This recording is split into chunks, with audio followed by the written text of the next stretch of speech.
What I wish I knew in grade 9.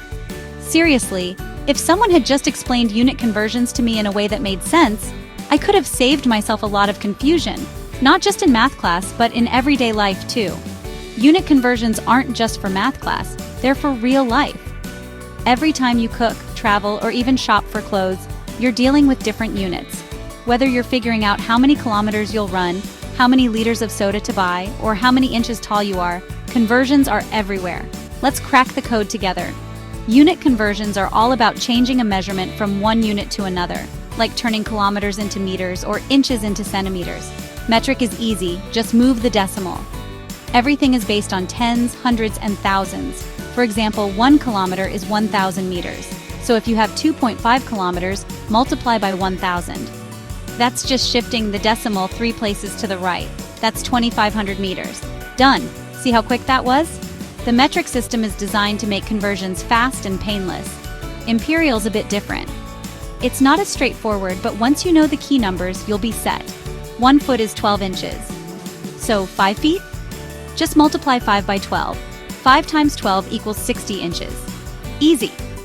The trick is to remember those conversion numbers, like 12 inches in a foot, 3 feet in a yard, or 16 ounces in a pound. Now the tricky part, switching between metric and imperial. Are you getting stuck? Don't worry, I've got you. For example, 1 inch equals 2.54 centimeters. That's a number worth memorizing if you ever need to convert between systems. So if your height is 170 centimeters, divide by 2.54. This tells you how many inches tall you are. That's about 66.9 inches. But what does that mean in feet and inches? Divide that by 12 and you get 5 feet 6.9 inches, so about 5'7". Now you can easily compare your height to someone who uses feet and inches. What about miles to kilometers? This comes up a lot when you're traveling or reading maps. 1 mile is about 1.609 kilometers, so 3 miles? Multiply 3 by 1.609. Multiply 3 by 1.609. That gives you the distance in kilometers.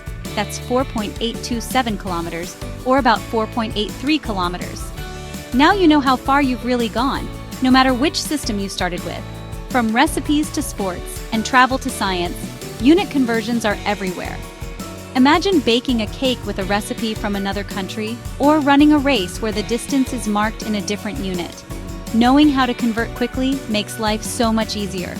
Remember, write down your conversion factor, multiply or divide, and double-check your answer. It's always a good idea to check your work, especially if the numbers seem off. With a bit of practice, you'll switch units like a pro. No calculator panic required.